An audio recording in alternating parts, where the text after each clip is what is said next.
All right, we are back with another Pick'em video. It is Monday, December 1st. That's crazy to say. First time I said that out loud. And we got some basketball today. There's a couple teams on a back-to-back, but I'm still liking a lot of plays right now.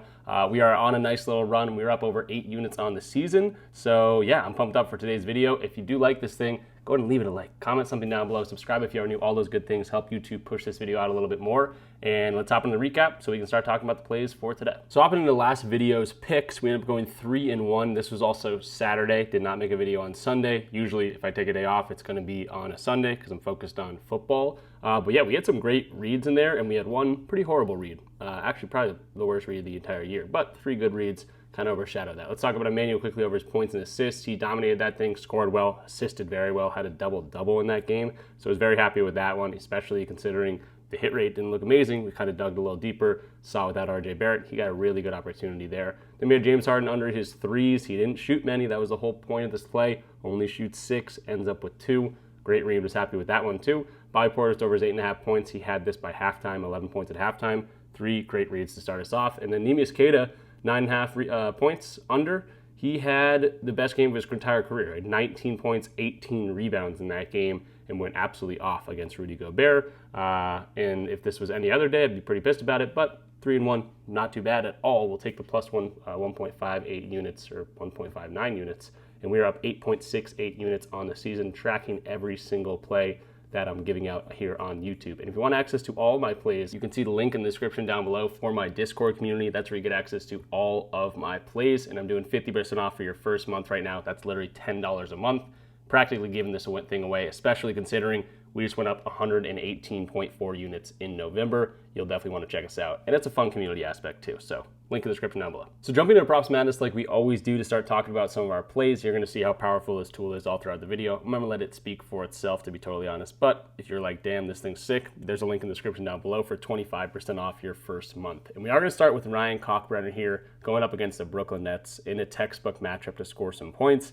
7.5 point line. He has been kind of right around that line throughout the entire season. Obviously, a few guys have been coming back for the Charlotte Hornets. Brandon Miller, LaMelo's back in the lineup, guys like that. But most of these guys are going to be guards, and they've been playing a little bit of small ball opportunity when they get the chance. But for the center position, it's really been Kalkbrenner and Diabate splitting those minutes. If you go into RotoWire, you can see the projected minutes for this team is actually right down the middle, 24 and 24 minutes for both these centers on this team. Now, that hasn't happened every single game. Diabate's kind of been losing those minutes, which is why Kalkbrenner, the starting center, the guy that's been playing, even 22 minutes, kind of low, but 30, 28, did have an 11-minute game here, but mostly around that 25-minute mark. He's got a great matchup here to score some points, even if it's early in this game. So I expect him to get right around that 24-minute mark.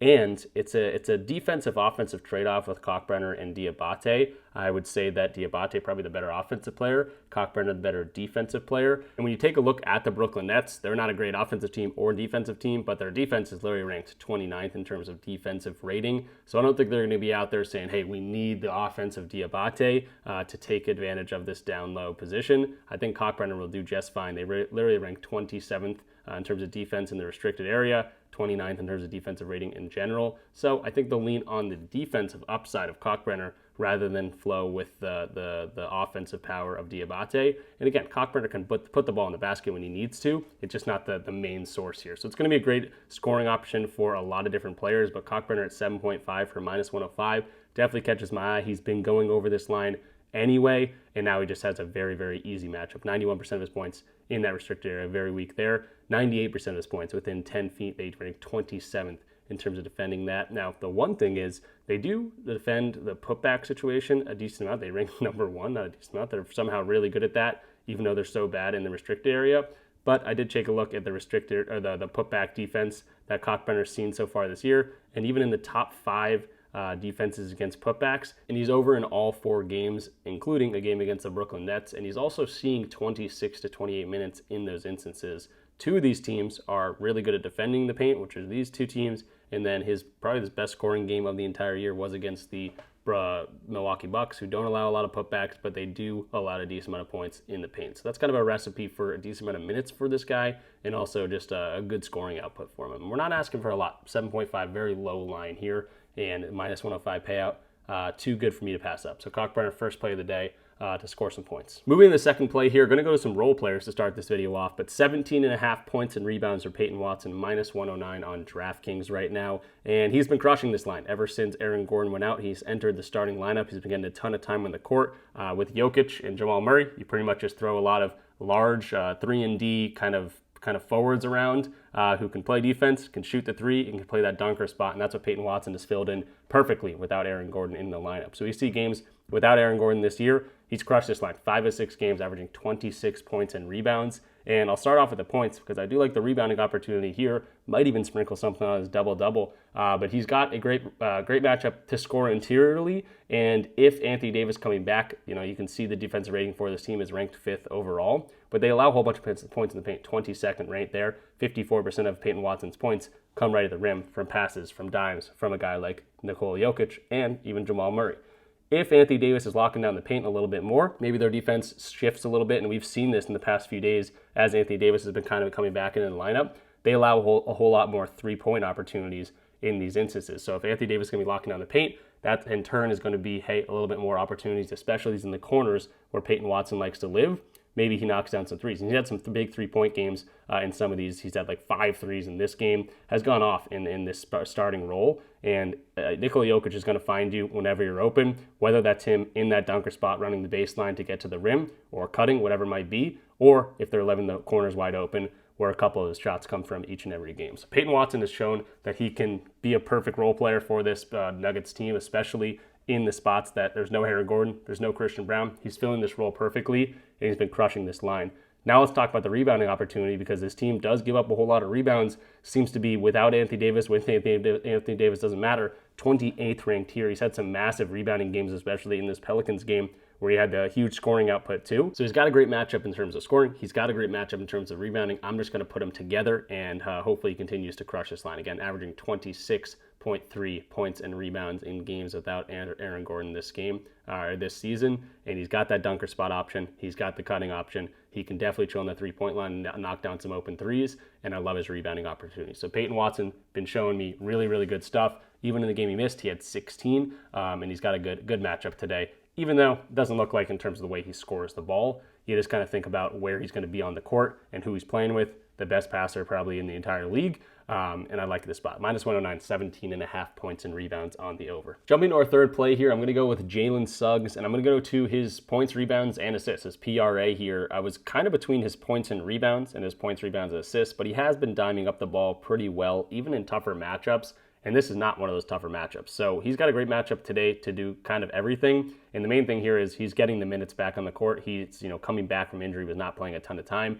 And now with Paolo Banchero and him kind of being back into the lineup, or with Paolo Banchero being out of the lineup and Suggs kind of being, fully healthy and ready to be back playing his normal minutes, he's been getting 30 or so minutes in a lot of these games. So that's going to be the minutes play. It's one of my favorite things to do, just go into the minutes, seeing what this guy's been doing. Obviously, the uptrend from him coming back from injury, he's going to be getting more minutes. So 26 plus minutes, this starts to look a lot better. 57% of the games he is going over this, and you can see points, rebounds, assists. The 3 games he's missed, he's gone against some some hard defenses to score some points and get assists and everything like that. And those are the games he's going under. You can actually just see defensive ranking. That's that blue line. In difficult matchups, the toughest ones have been the Pistons, the Warriors, and the Knicks. And that's the ones he's not getting there. In easier matchups, which he does have today, the defensive rating of the Bulls, 23rd ranked. They play with a lot of pace too. That means more opportunities for points, more opportunities for shots to go up. That means more rebounds.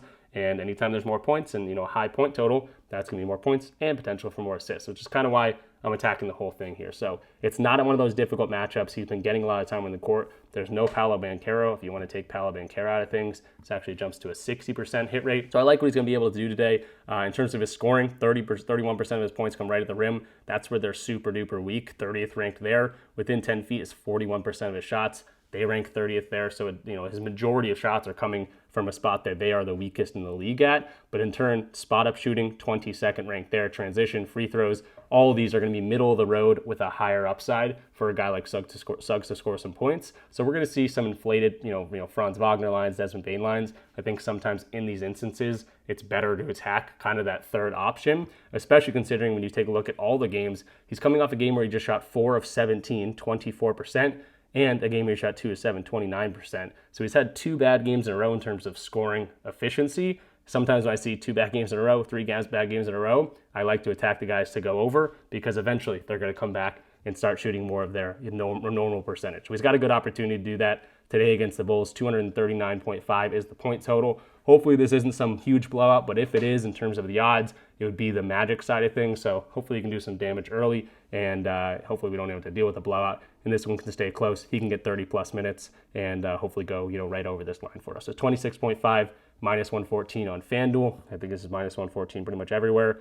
DraftKings minus 120. So obviously take the best odds you can find, and that's going to be on FanDuel right now for me. 26.5 PRA for Suggs. Moving to our fourth play here, I like Ivica Zubac to get some rebounds at 11.5 minus 115 on the over against a very, very good rebounding matchup, the Miami Heat. Now, why do the Miami Heat give up a bunch of rebounds? Well, they have the number 1 pace in the NBA. That means a lot of shot opportunities, like I just mentioned in the last play. That means more opportunities for some rebounds. Now, he's played the Heat once already, and he had one of his best rebounding games of the entire season, 18 rebounds and 25 rebound chances. That's kind of going to go hand in hand with the pace. If we see teams he's going up against that rank in the top 15 to top half of the league in terms of pace, he's over this in 54% of games. Now, another thing that's been struggling for the Clippers is the idea of them actually staying in games. If they can stay in the games and play a game that's, with a lot of pace, this is a game where he only had 7 rebounds.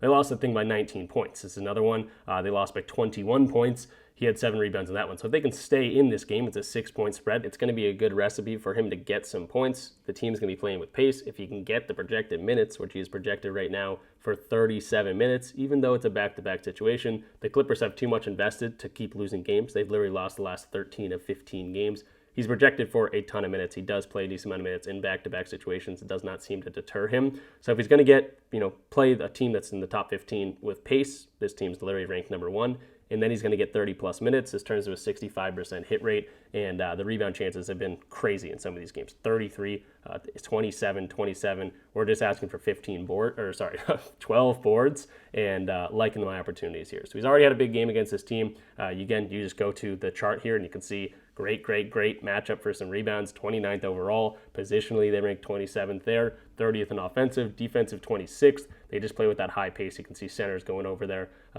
rebounds lines a whole bunch. The last 3 centers that have played them that play very similarly to a guy like Zubac, Gafford, Mitchell Robinson. Those guys have been getting double-digit rebounds. So I'm liking Zoo in this spot. Hopefully there's no blowout. That's what could be the problem with this one. But at the same time, again, the Clippers need to turn things around at some point. Maybe that's today. I'm not even asking for a win. Just don't lose by 20-plus points. And then, we see Zubac lose some minutes here. So liking this spot. Great opportunity for get some boards for our guy. And 11.5 seems like a very good spot for us. He could see 15-plus rebounds in this thing. Maybe a sprinkle on that, but we'll do that in the recap. So jumping into that recap, we talked about 4 plays. We got 4 units down, and we'll just do a quick recap so you guys know exactly what we're going to. Ivica Zubac over his rebounds. We just talked about this, 11.5, minus 115 on BetMGM. We got all overs today. I made sure to keep Suggs and Kalkbrenner far apart so I didn't slip up and say something crazy. But Jalen Suggs over 26.5 PRA, minus 115 or minus 114 on FanDuel. Peyton Watson over his 17.5 points and rebounds, and then Ryan Kalkbrenner over his 7.5 points. And that's what we got for us today. So 4 plays, 4 units down. Hopefully you guys enjoyed the video. Again, if you did enjoy the video, go ahead and leave it a like. It does tell YouTube to push this video out a little bit more. Comment something down below as well. I love reading all your comments. People from different countries, people with their own ideas and who they're going to, people with questions. I respond down there. I know other people respond down there too. And again, it does really help when you guys comment and like, and of course subscribe. It does tell YouTube to push this video out as much as possible. So I appreciate all that. Again, if you want access to all my plays, I have a discount right now for my Discord community. It's one of the cheapest out there. I give out plays all day long. A lot of them are plus money parlays, which are a lot of fun to go to. And we've been profitable for 2+ years on a month-to-month basis, pretty much every single month. We've had 2 massive months to start the NBA season. Again, so just check out the link in the description down below. You can get in for $10 for your first month. It's a very fun community aspect too. We're always sharing our plays, sharing our thoughts, enjoying our wins for sure. But when someone's not playing well, we're going to give it to them in the Discord community. So it's a whole lot of fun. Definitely check us out. We've been cooking. Obviously, I showed off my graph earlier in the day or early in the video, plus 118 units. That's absolutely wild. So it's fun to bet on sports, but also with the opportunity for it to make us some money. It's a great thing to do if you're a sports lover like me. And I know I get comments about this a lot. 61 and 197 record. How the heck am I up so many units? It's because I came from a state that only allows PrizePicks, Underdog, Dabble, the DFS type platforms. I couldn't do a lot of straight bets. Now I can do straight bets, and I will do that for the people that ask for it. But typically, my Pickett account is synced with all those DFS platforms. So if we're going for plus 500, plus 1900, plus 2400, parlay payouts, we're obviously going to lose more than we win. And we sometimes lose 2-3 days in a row where we're losing 3 units, 4 units, and then we have a 25 unit day because we hit two of our 5-mans or something crazy like that. That's what my recipe's always been, and that's how I'm profitable with this type of record. But again, if you're only a straight bet person, you can ask me, and I'll usually go out there and find you some straight bets. Lastly, Props Madness. That was a tool I was using all throughout the video. You saw how powerful it was and fun to use. It's also one of the cheapest in the industry, 25% off your first month, and a link in the description down below. And the last thing I'll shout out Underdog. We got a couple 5-mans. This is going to be a flex play, so hopefully we profit on those. But yeah, it usually gives us boosts every single day. They've been doing that for a long time. Here we go, 40% boost on Underdog. If you play $5, you get $100 when you sign up using my code RichPicks. There'll be a link in the description down below for that. So thanks for watching. I will see you guys in the next one. Good luck with all your bets as always. And yeah, that'll do it. Peace out.